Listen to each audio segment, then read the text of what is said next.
Sou o pastor Pedro, pastor da Primeira Igreja Batista em Paraty.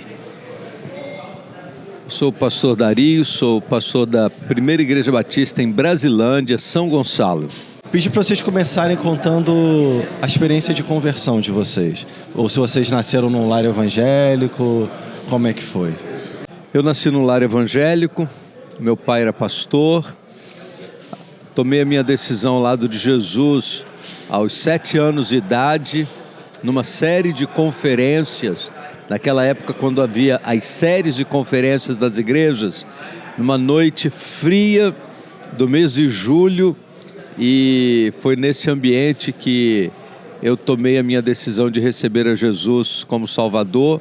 Fui batizado alguns meses depois e, pela graça de Deus, tenho me mantido no Evangelho durante todos esses anos. Eu também me converti aos 7 anos, mas não nasci num lar evangélico. Eu nasci num lar onde meus pais eram espíritas e me converti através do mutirão missionário. Só que o mutirão missionário da igreja do pastor Dario. Me converti aos 7 anos de idade e fui batizado por ele aos 8 anos, um ano depois. E aqui estou até hoje, graças a Deus, pela graça de Deus. Naquela época do mutirão missionário, teve um grupo na minha casa, me convidou, eu fui. Lá aceitei a Cristo no domingo, na pregação, e estou aqui até hoje, pela graça de Deus. Pastor Dario, para o senhor que tem mais tempo de ministério, 33 anos de ministério que você falou? 33 na Brasilândia, mas eu fui ordenado em 86, 22 de fevereiro, então já tem 37 anos de ministério. Então, você com essa experiência, o senhor com essa experiência, o que pode falar para a gente que está começando? E como é também participar desses momentos, Batizou uma criança, que hoje é o pastor Pedro, que também está envolvido, assim como o senhor, na denominação, hoje está na nossa diretoria. Como é viver todas essas experiências? Então, Rodrigo, esse é um dos privilégios do ministério. A gente investe em pessoas e a gente vê o resultado na vida de pessoas. A vida do Pedro é um presente de Deus, na minha história. Meu primeiro retiro de pastores, eu tinha 21 anos de idade.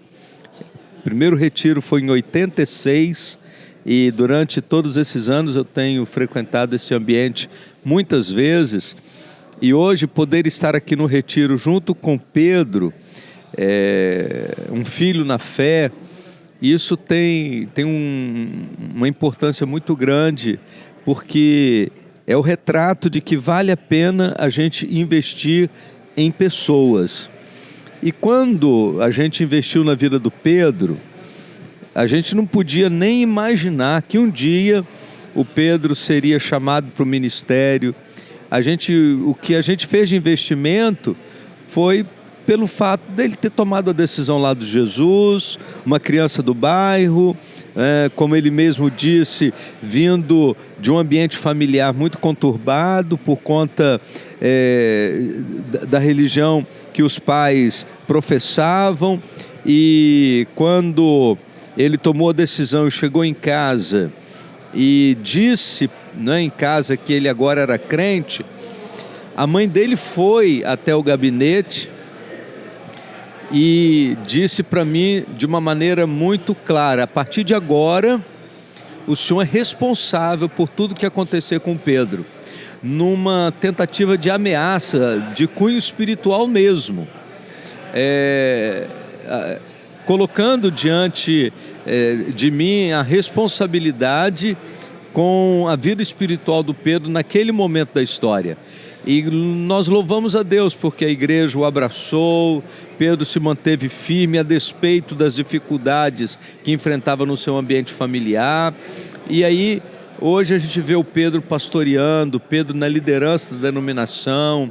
Isso traz uma alegria muito grande, porque quando a gente chega lá na igreja e vê aquela criança onde a gente investe, a gente não sabe o que Deus vai fazer lá na frente. A gente deve continuar investindo, porque aquilo que vem depois é fruto da obra do Senhor na vida de cada um. E nós louvamos muito a Deus, porque a gente vê nisso o fruto do nosso trabalho. A gente está falando sobre convergência, né, no Congresso, sobre convergência de gerações. Você, como pastor jovem, hoje na diretoria da convenção, como você vê que foi recebida a sua chegada da geração anterior? A recepção dela com você, como tem sido esse tratamento? É sempre um desafio, né? Mas a recepção, ela sempre tem dois lados. Ela tem ao mesmo tempo o lado da preocupação, que para quem não tem a devida maturidade pode parecer desconfiança, mas também tem o lado do desejo de ver acontecer. E quem chega precisa entender que quem está ali porque já caminhou um tempo. E quando eu cheguei, o pastor Dari já estava há algum tempo. Eu precisava entender, por exemplo, ele foi o meu pastor que me batizou, mas eu não posso chegar achando que eu sei mais do que ele, porque ele já caminhou muito mais do que eu. Então tem a preocupação de me orientar, de ouvir. Então quem chega precisa saber ouvir. Mas quando você está disposto a ouvir, a recepção é boa. Então na convergência, acho que nós ouvimos isso hoje, o diálogo, ele é muito importante. Porque são gerações distintas, que têm percepções distintas, mas elas precisam conversar e elas podem conversar. Então eu me senti bem recebido. É claro que eu chego num ambiente onde quem já está ali há muito tempo. Mas quando você chega querendo trabalhar, estando com o coração disposto para servir, dependendo do Senhor, a receptividade é sempre boa. Porque nenhum de nós chega aqui para fazer para si. Eu acho que esse é o grande ponto. Chega para fazer para o reino de Deus. Porque se estar na denominação, se estar servindo ao Senhor for um projeto de poder, aí deixa de ser algo abençoador e se torna uma guerra de egos. E aí perde a finalidade, não tem convergência nenhuma. Mas quando você chega para trabalhar no reino, você chega disposto para aprender com quem sabe mais. E nós temos que saber que aqueles que estão há mais tempo sabem mais de algumas coisas. Mas chega também com vigor, com força, para poder contribuir. Então eu acho que, de um modo geral, fui bem recebido, tenho aprendido muito com os mais velhos e tenho também me colocado para aprender. Então eu sou sempre um aprendiz, então tem sido bem recebido. E qual foi a experiência de chamado de vocês? A minha experiência de chamado, talvez o pastor Dario lembre, ela começou muito novo, mas eu não entendia. Ainda pequeno, lá por volta de 10 anos, eu sempre dizia que queria ser pastor, lá na igreja em Brasilândia. Eu lembro que eu tinha por volta de 12 anos, e o pastor Dario tinha uma turma era um discipulado. Foi a primeira vez que eu ouvi falar em tricotomia. Eu lembro até hoje, corpo, alma e espírito. Eu não sabia nem definir direito o que era, mas eu estava lá sentado estudando aquele negócio. Eu era uma criança com 12 anos de idade estudando teologia com um monte de adulto, né? Mas a igreja me permitiu. E com 17 anos de idade, então, eu entendi que Deus me chamava para o ministério, né? Num processo onde Deus foi confirmando através de algumas mensagens, tudo isso, até que a igreja... E aí eu já não estava mais em Brasilândia, eu já estava em Casimiro de Abreu. A igreja confirmou e aí eu fui recomendado ao seminário. Mas foi um processo que Deus foi trabalhando desde a minha conversão. E eu fui crescendo, fui amadurecendo, fui entendendo, né, ao longo do tempo. Se você disser assim, você entendeu com 10 anos que você era chamado para ser pastor? Não, eu dizia que queria ser pastor, mas não tinha dimensão do que era. Com 17 anos eu entendi. E com 24 anos eu fui para o seminário. Então foi um processo que Deus foi me desenvolvendo. Mas eu precisei ir amadurecendo isso. E não foi uma caminhada fácil, não. Mas eu entendo que, olhando para trás, isso é muito interessante. Porque quando a gente está no presente, nós não percebemos o cuidado de Deus, a direção de Deus. Mas quando a gente olha para a história pregressa, né, para o passado, e a gente vai observando os detalhes, a gente vai vendo que Deus vai colocando cada coisa no seu detalhe. Ou seja, Deus estava construindo a história, e a história está no controle dele.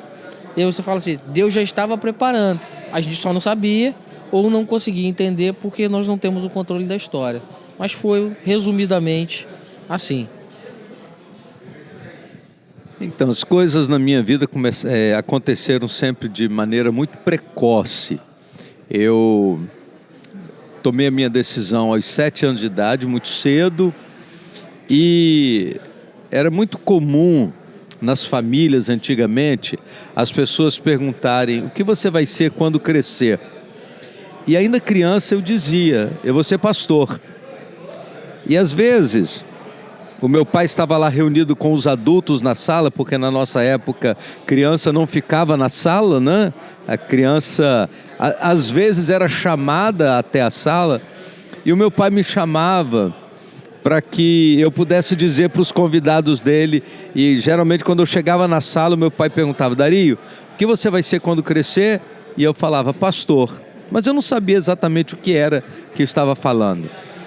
Mas o meu envolvimento na igreja foi muito intenso, desde muito novo.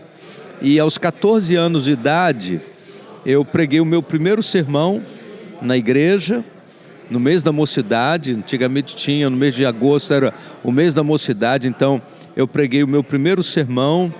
E dali comecei a pregar muitas outras vezes, não só na minha igreja, mas em algumas igrejas, em congressos de adolescentes.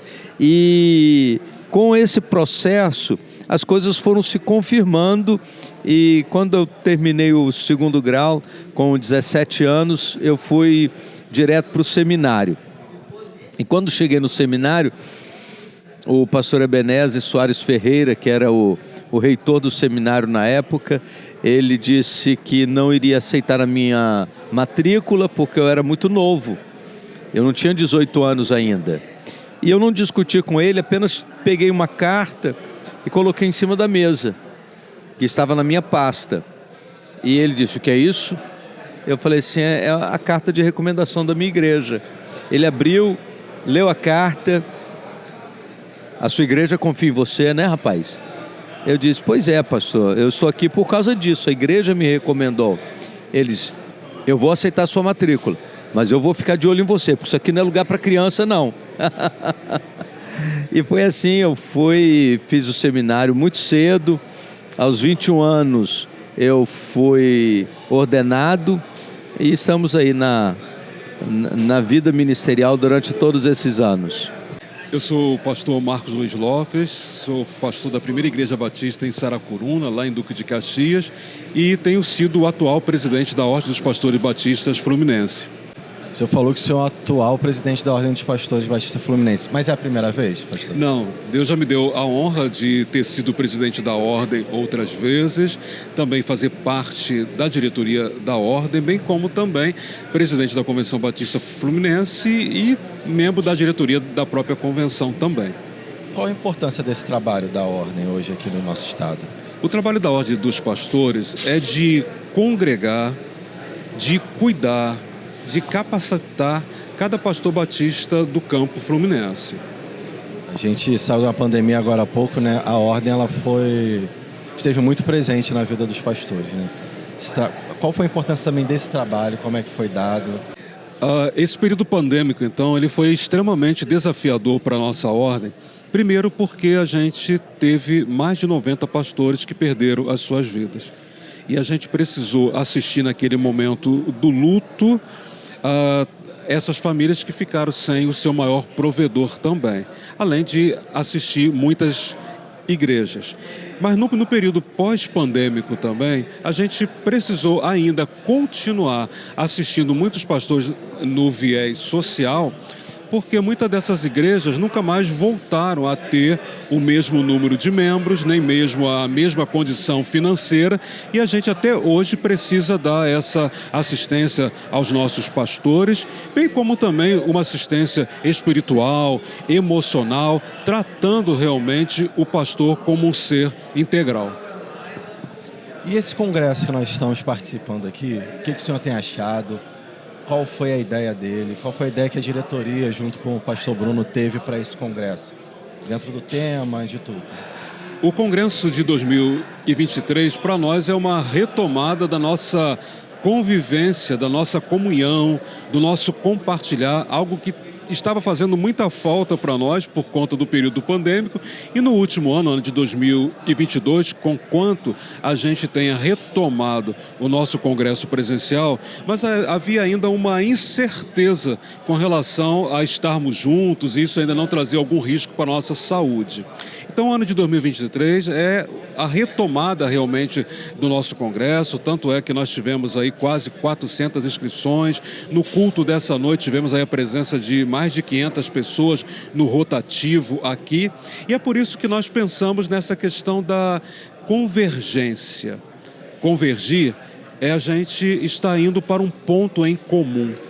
E o nosso ponto em comum não é o século que nós nascemos, porque século 20 e 21, não é a nossa idade, não é a nossa cidade, não é a nossa igreja. O que faz a gente convergir é Jesus Cristo.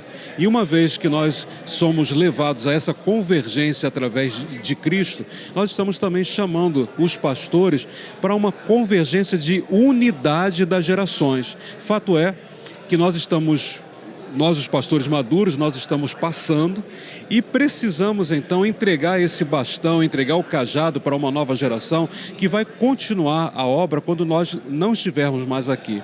Por isso que a gente trabalhou a questão da saúde mental, emocional, psicológica dos nossos pastores, e também temos trabalhado essa questão da unidade de uma geração, ela a conseguir realmente dar o suporte para que a nova geração possa continuar o ministério pastoral de uma forma de excelência para agradar grandemente ao nosso todo-poderoso Deus. O senhor falou dessa convergência, né, de gerações. O senhor, para a gente encerrar, partir para o final, o senhor tem alguma palavra para essa nova geração que está chegando? Sem dúvida nenhuma, para as duas gerações. Penso que a antiga geração como a minha geração, não deve haver tristeza nessa hora de passar o cajado para a nova geração.